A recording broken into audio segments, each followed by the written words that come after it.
اعوذ باللہ من الشیطان الرجیم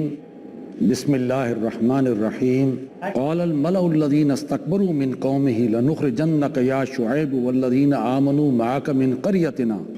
او لتعودن فی ملتنا قال اولو کنا کارہین۔ نویں پارے کا آغاز کر رہے ہیں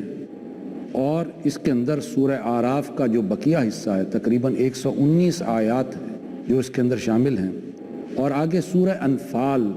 اس کی 40 آیات اس کے اندر شامل ہیں، اور اس کا آغاز اسی بات سے ہو رہا ہے کہ جو میں نے پہلے عرض کیا کہ اس صورت کے اندر التذکیر بایام اللہ،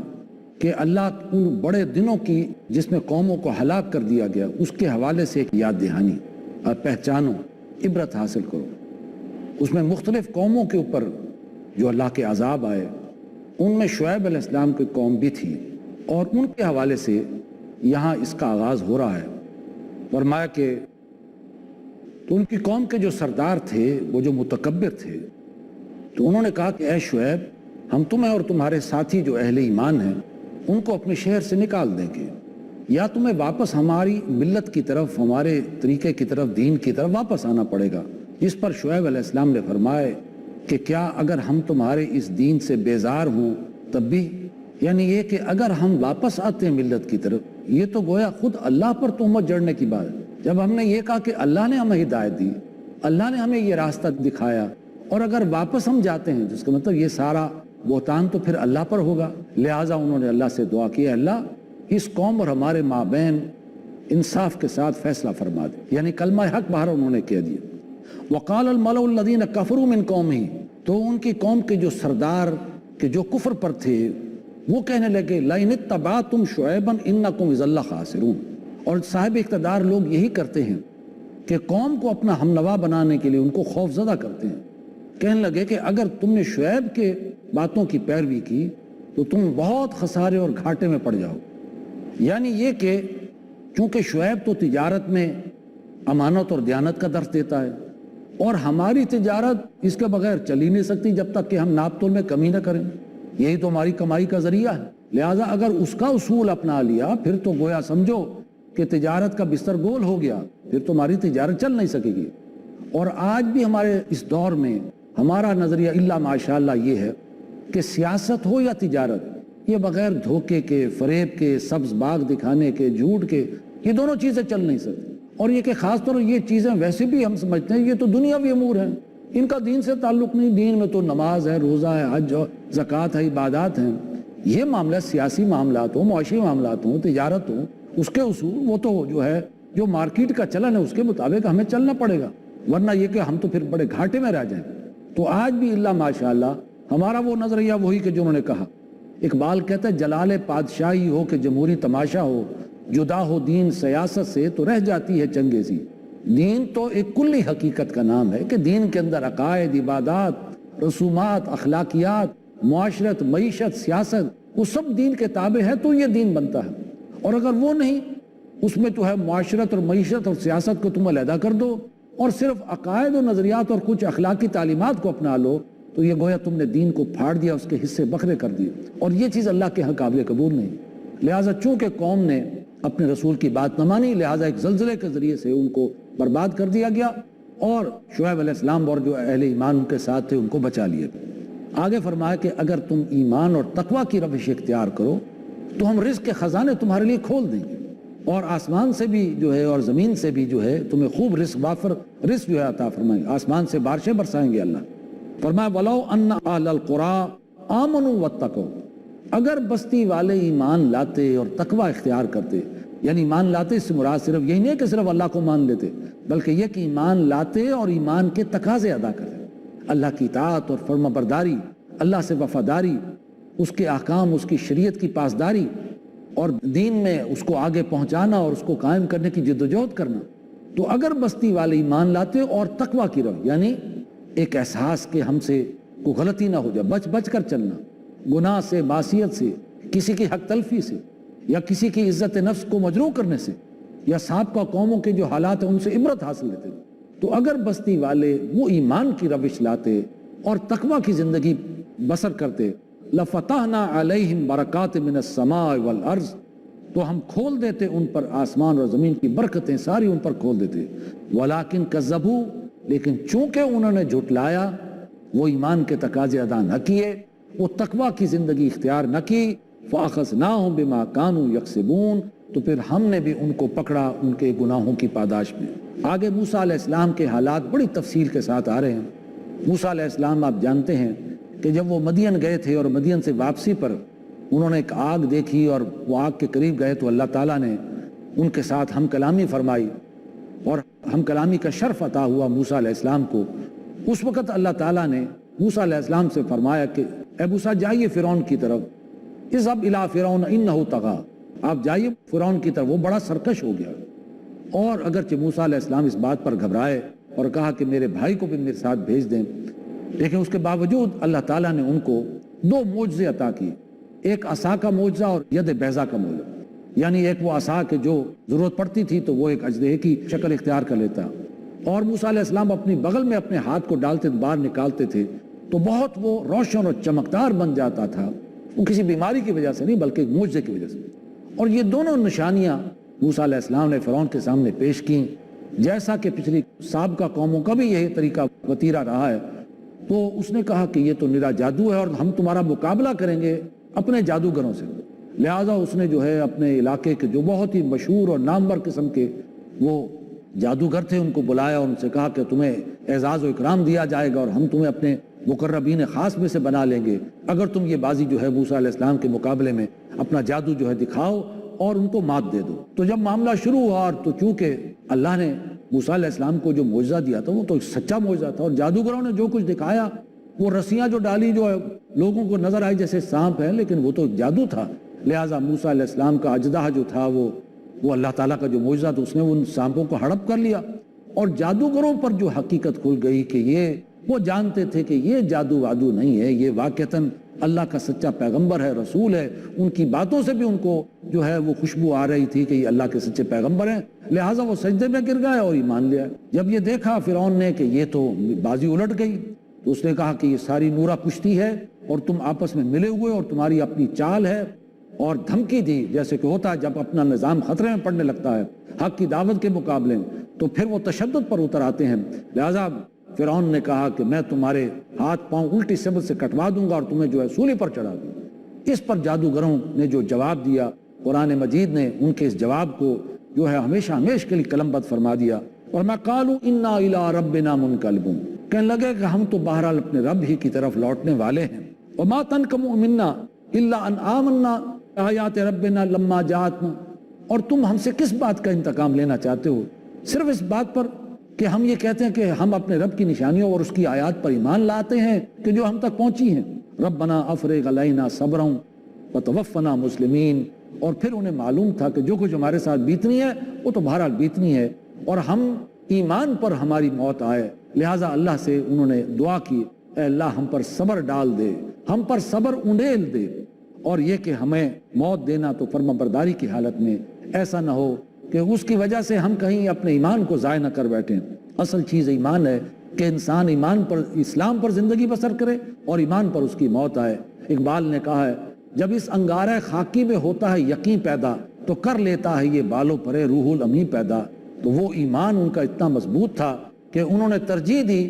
کہ ایمان پر موت آ جائے لیکن یہ کہ ہم اب کفر کی طرف واپس لوٹنے والے نہیں. اللہ تعالی ہمیں بھی ایسا ہی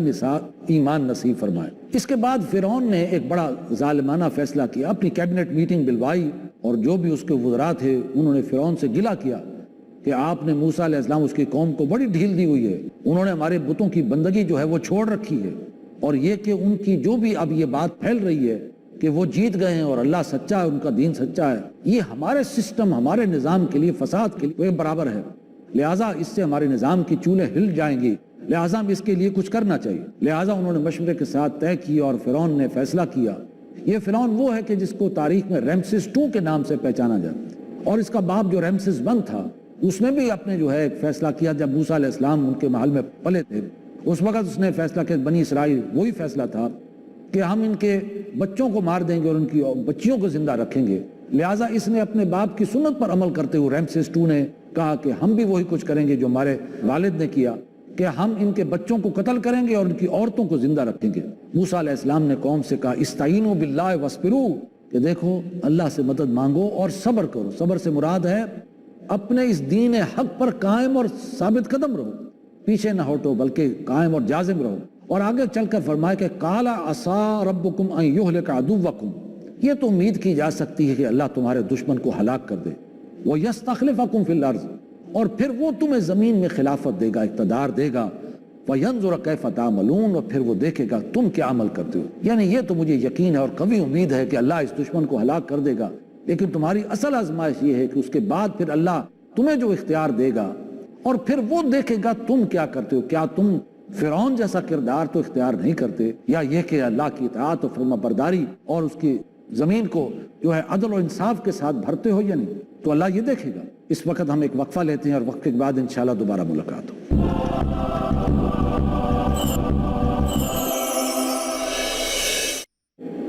بسم اللہ اولہ و آخرہ، نویں پارے کی تشریح بیان ہو رہی تھی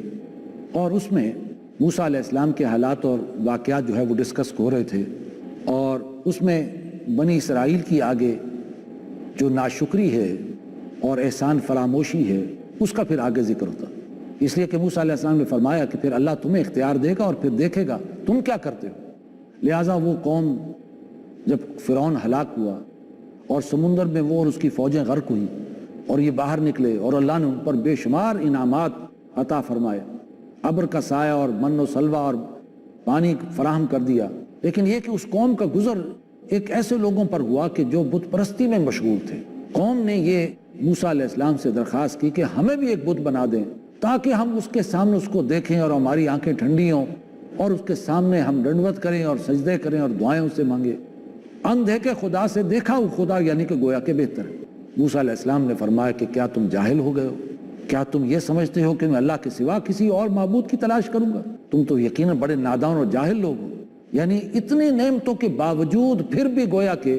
اس قوم کے اندر وہ جو خباثت تھی وہ گئی نہیں، اور انہوں نے توحید کے مقابلے میں شرک کے لیے جو ہے فرمائش کی۔ اور پھر نہ صرف یہ بلکہ آگے چل کر انہوں نے بچڑے کو معبود بنا لیا۔ جب موسیٰ علیہ السلام اللہ سے ملاقات کے لیے جب کوہ طور پر تشریف لے گئے، جب اللہ سے ہم کلام بھی ہوئے اور اللہ نے تختیوں پر لکھی ہوئی جو ہے کتاب انہیں عطا فرمائی، تو پیچھے ان کی قوم کے شخص سامری نے، جو ایک عامل قسم کا شخص تھا، اس نے قوم کی پیچھے سے لائے ہوا جو سونا تھا اس کو جو ہے آگ میں تپا کر اس کو ایک بچڑے کی شکل دے دی، جس میں سے جو ہے ہوا کا گزر ہوتا تھا تو ایک آواز سے نکلتی تھی، اور کہا کہ یہ تمہارا معبود ہے، اس لیے کہ اندر وہ جراثیم تو موجود تھے۔ لہٰذا وہ قوم جو ہے بہت بڑا حصہ اس کا جو ہے وہ بت پرستی کا شکار ہو گیا۔ موسیٰ علیہ السلام تشریف لائے، بہت سخت ناراض ہوئے، تختیوں کو رکھ دیا اور پہلے تو اپنا گلہ شکوہ کیا اپنے بھائی سے کہ تم نے کوئی اچھی نیابت نہیں کی میرے پیچھے، اور لیکن جب انہوں نے کہا کہ میں نے تو قوم کو سمجھانے کی کوشش کی، لیکن جب مجھے اپنی جان کا خطرہ ہو گیا اور یہ میرے قتل کے درپے ہو گئے، تو پھر ظاہر بات ہے کہ میرے معاملات میرے ہاتھ سے نکل گئے۔ لہٰذا پھر سارا غصہ جو ہے وہ قوم پر پڑ گیا، اور اس کے اوپر اللہ نے ان کو بہت بڑی سزا دی۔ تاریخ انسانی میں اس سے بڑی کوئی سزا نہیں ہے کہ اللہ نے فرمایا کہ ہر قبیلے کا وہ شخص کہ جس نے یہ گناہ نہیں کیا وہ اس کو قتل کرے کہ جس نے یہ گناہ کیا ہے۔ لہذا تاریخ میں آتا ہے کہ تقریباً 70,000 افراد کو تہ تہ کیا گیا، اور اس پر بھی بس نہیں بلکہ موسیٰ علیہ السلام اپنی اس قوم میں سے کچھ نیک اور اچھے لوگوں کو اپنے ساتھ کوہ طور پر لے گئے تاکہ توبہ کی جائے اور اللہ ان کو گناہوں کو معاف کر دے اور آخرت میں ان سے باز پرسنا۔ تو پھر وہاں پر اللہ تعالیٰ سے موسیٰ علیہ السلام نے دعا کی، استغفار کیا، توبہ کی اور درخواست کی کہ اللہ میری قوم پر اپنی رحمت ڈال دے اور اپنی رحمت خصوصی جو ہے میری قوم کے لیے لکھ دے۔ اس پر اللہ نے جو جواب دیا وہ یقیناً بہت ہی اہم ہے۔ اللہ نے فرمایا کہ ایک تو میری عمومی رحمت ہے جو ہر چیز کے شامل حال ہے، ہر چیز کا وجود بغیر میری رحمت کے جو ہے اس کا وجود برقرار نہیں رہ سکتا۔ کوئی زندہ ہے تو میری رحمت کے تو فعل ہی زندہ، البتہ اگر میری خصوصی رحمت کا تقاضا کرتے ہوں وہ تو میں نے اپنی لکھ دی ہے اپنے ان بندوں کے لیے کہ جو مجھ سے ڈریں گے اور میری راہ میں مال کو خرچ کریں گے اور میری آیات کی پیروی کریں گے اور میرے نبی امی پر ایمان لائیں گے، جس کا ذکر تم تورات اور انجیل میں پاؤ گے۔ یعنی ان کی کتابوں کے اندر حضور نبی کریم صلی اللہ علیہ وسلم کی دنیا میں آمد کا ذکر موجود تھا۔ یہ علیحدہ بات ہے انہوں نے جو ہے اس کے اندر تحریف کر دی، مٹا دیا، لیکن بہرحال اللہ تعالیٰ نے فرمایا میری خصوصی رحمت ان لوگوں کے شامل حال ہیں کہ جو میرے نبی امی پر ایمان لائیں گے، مجھ سے ڈریں گے، میری راہ میں خرچ کریں گے، میری آیات پر ایمان لائیں گے۔ اور پھر آگے جو الفاظ فرمائے وہ واقعتاً بہت ہی اہم ہے۔ فرمایا کہ جس میں ہمارا نبی اکرم صلی اللہ علیہ وسلم کے ساتھ جو اصلی تعلق بنتا ہے وہ اس آیت کے اندر جو ہے، اس آیت کے اس ٹکڑے کے اندر اللہ تعالیٰ نے بیان فرمایا کہ فَالَّذِينَ آمَنُوا بِهِ وَعَزَّرُوهُ وَنَصَرُوهُ وَاتَّبَعُوا النُّورَ الَّذِي أُنزِلَ مَعَهُ أُولَٰئِكَ هُمُ الْمُفْلِحُونَ۔ بس وہ لوگ کہ جو اس پر ایمان لائیں، میرے اس نبی پر ایمان لائیں، اور ایمان سے مراد ہے ان کی اطاعت بھی کریں گے اور ان سے محبت بھی کریں گے۔ جیسے حضور فرماتے ہیں کہ تم میں سے کوئی شخص مومن نہیں ہو سکتا جب تک کہ میں اس کو محبوب تر نہ ہو جاؤں، اس کی اولاد سے، اس کے والدین سے اور پوری نوع انسانی سے، یعنی ان کی اطاعت اور ان کی محبت۔ اور یہی ایمان کا تقاضا ہے، رسول اللہ صلی اللہ علیہ وسلم پر ایمان کا تقاضا۔ تو جو لوگ اس پر ایمان لائیں گے اور ان کا ادب اور احترام کریں گے، یعنی ان کی آواز نبی کی آواز سے نہیں بڑھے گی، اور نبی کے حوالے سے اگر کوئی بات سامنے آ جائے، وقال النبی صلی اللہ علیہ وسلم، کوئی شخص کہہ دے کہ نبی نے تو یوں فرمایا، تو پھر زبان پر تالا لگ جانا چاہیے ادب اور احترام کی وجہ سے کہ رسول کا قول سامنے آ گیا ہے، اب میری اپنی کوئی بات نہیں، میری اپنی کوئی رائے نہیں۔ یہ ادب اور احترام کا تقاضا۔ اور تیسرا یہ کہ وَنَصَرُوهُ، اور جو ان کی مدد کریں گے، یعنی ان کے مشن میں معاونت کریں گے اور اس مشن میں ان کے دست و بازو بنیں گے۔ حضور صلی اللہ علیہ وسلم دنیا میں آئے تاکہ دنیا میں ظلم اور جبر کا نظام نہ رہے، تاکہ دنیا میں لوگ دوسرے لوگوں کا استحصال نہ کریں، تاکہ دنیا کے اندر لوگ امتیازات کو پیدا نہ کریں، نسل، رنگ، زبان کی بنیاد پر اونچ نیچ کا نظام کہ یہ اعلیٰ ہے، یہ فلاں نسل کا ہے، یہ فلاں رنگ کا ہے، یہ فلاں زبان بولتا ہے لہٰذا یہ اعلیٰ ہے، اور کوئی جو ہے وہ اگر گھٹیا نسل کا ہے، گھٹیا رنگ کا ہے، وہ گویا کہ کمتر ہے۔ یہ امتیازات حضور صلی اللہ علیہ وسلم ان امتیازات کو جو ہے مٹانے کے لیے، اور ظلم اور استحصال کے نظام کو مٹانے کے لیے، اور ظلم اور جبر کے نظام کو مٹانے کے لیے آتے۔ لہٰذا جو میرے اس رسول کی مدد کریں گے اس مشن میں، اور اگر یہ مشن ہے اور اس میں معاونت ہے، تو گویا کہ ایمان معتبر ہے، ورنہ گویا کہ ایمان بھی ڈاواڈول ہے۔ اور وَاتَّبَعُوا النُّورَ الَّذِي أُنزِلَ مَعَهُ، اور وہ پیروی کریں گے اس نور کی کہ جو اس کے ساتھ اترا ہے، قرآن مجید کی پیروی کریں گے، اور قرآن مجید کی تلاوت، اس کو پڑھنا، سمجھنا، اس پر عمل کرنا، اس کو آگے پہنچانا، اس کی پیروی کریں گے۔ فرمایا فَأُولَٰئِكَ هُمُ الْمُفْلِحُونَ، بس یہی لوگ ہیں جو حقیقت میں فلاح پانے والے ہیں۔ یہ وہ چار باتیں ہیں کہ اللہ کے رسول پر ایمان، یعنی ان کی اطاعت اور محبت، ان کا ادب اور احترام، ان کے مشن میں ان کی معاونت، اور قرآن مجید کی پیروی کے جو ان کے ساتھ اترا ہے، یہی ہمارا اصلی تعلق بنتا ہے رسول اللہ صلی اللہ علیہ وسلم کے ساتھ۔ اور آج اگر دنیا میں ہم دیکھیں تو واقعتاً ہمارا دین آج مغلوب ہے، اور اس کو غالب کرنے اور جد و جہد کرنے کا آج یہی موقع ہے اگر واقعتاً ہم رسول کے ساتھ اپنا ایک تعلق سمجھتے ہیں۔ آگے اصحاب سبت کا واقعہ ہے۔ اصحاب سبت وہ تھے کہ یہود میں سے ایک قبیلہ تھا، قوم تھی جو دریا کے کنارے رہتی تھی، اور یہ ماہی گیری کرتے تھے اور مچھلیاں پکڑتے تھے۔ لیکن اللہ نے ان کو ایسی آزمائش میں ڈالا کہ ہفتے کا دن اللہ نے مقرر کیا کہ ہفتے کے دن تم نے کوئی مچھلی جو ہے نہیں پکڑنی، بلکہ صرف وہ سارا دن جو ہے اللہ کی عبادت میں گزارنا۔ کچھ ایسا اللہ تعالیٰ نے مچھلیوں کو بھی جو ہے وہ الہام کر دیا، ہفتے کے دن وہ خوب اچھلتی کودتی تھیں، اس لیے کہ شاید انہیں الہام ہو گیا تھا کہ اس دن تو یہ نہیں پکڑیں گے، اور باقی دن جو ہے وہ دور سمندر میں چلی جاتی تھیں۔ لہٰذا انہوں نے اپنے دین کے اندر کچھ ہیلا اور بہانہ بنایا، اور جو ہے بڑے بڑے گڑھے کھودے، اور اس کے لیے سمندر سے راستہ بنا کر ہفتے کے دن وہ پانی چھوڑ دیتے تھے، اور وہ پانی جو ہے جمع ہو جاتا تھا، اور وہ مچھلیاں جو ہیں وہ اس کے اندر جمع ہو جاتی تھیں، اور کہتے یہ تھے کہ دیکھو ہفتے کے دن ہم نے نہیں پکڑی، بلکہ دوسرے دن اتوار کے دن ہم پکڑتے ہیں۔ لیکن وہ سارا دن تو بہرحال جو عبادت کے لیے مقرر تھا وہ عبادت نہیں کرتے تھے، اور وہ اس کام کے اندر وہ ہیلے کے ذریعے سے جو ہے اس کام کو کرتے تھے۔ پھر اس قوم میں 3 گروہ پیدا ہو گئے، ایک وہ کہ جو یہ کام کرتے تھے، دوسرے وہ یہ کام تو نہیں کرتے تھے لیکن انہیں روکتے بھی نہیں تھے، اور تیسرے وہ کہ جو یہ کام بھی نہیں کرتے تھے اور ان کو روکتے تھے۔ تو جو درمیانی گروہ تھا، جو خود بھی جو کرتا بھی نہیں تھا اور روکتا بھی نہیں تھا، تو انہوں نے اس تیسرے گروہ سے کہا کہ تم انہیں کیوں روکتے ہو، انہوں نے ہلاک ہونا، یہ برباد ہونا، لہٰذا ان کو کہنے کا کوئی فائدہ نہیں، یہ بڑے ڈھیٹ لوگ ہیں۔ لیکن انہوں نے ان کو یہ جواب دیا کہ ہم تو اپنے رب کے ہاں معذرت پیش کرنے کے لیے کر رہے ہیں، اللہ کے ہاں کیا عذر پیش کریں گے کہ اللہ ہم نے تو بہرحال کوشش کی، وہ نہیں مانے کہ علیحدہ بات ہے، لیکن ہم نے بہرحال کوشش کی، اور یہ بھی ہو سکتا ہے کہ شاید ان کے دلوں کے اندر تقویٰ پیدا ہو جائے اور اس کام سے باز آ جائیں۔ لہٰذا پھر اللہ نے بچایا، جب وہ عذاب آیا تو اللہ نے صرف ان کو بچایا کہ جو اس کے اندر جو ہے وہ ان کو روکتے تھے، اور باقیوں کو غرق کر دیا۔ لہٰذا نہی المنکر کی جو اہمیت ہمارے سامنے ہے جو حضور نے فرمایا من رأى منکم منکرا فلیغیرہ بیدہ فإن لم یستطع وبلسانہ وإن لم یستطع وبقلبہ وذلک ضعف الایمان، تم میں سے جو کوئی منکر کو دیکھ اسے چاہیے ہاتھ سے روکے، اگر یہ نہ کر سکتا ہو تو زبان سے روکے، اگر یہ بھی نہ کر سکتا ہو تو کم از کم دل سے اس کو برا سمجھے، اس میں شامل تو نہ ہو اور اس سے علیحدہ ہو جائے، اور ایمان کا کمزور ترین پہلو ہے۔ آگے عہد الست کی یاد بتائی کہ عہد الست میں عالم ارواح میں اللہ نے ارواح انسانیہ سے ایک عہد لیا کہ میں تمہارا رب ہوں، اور سب نے اس بات کا اقرار کیا۔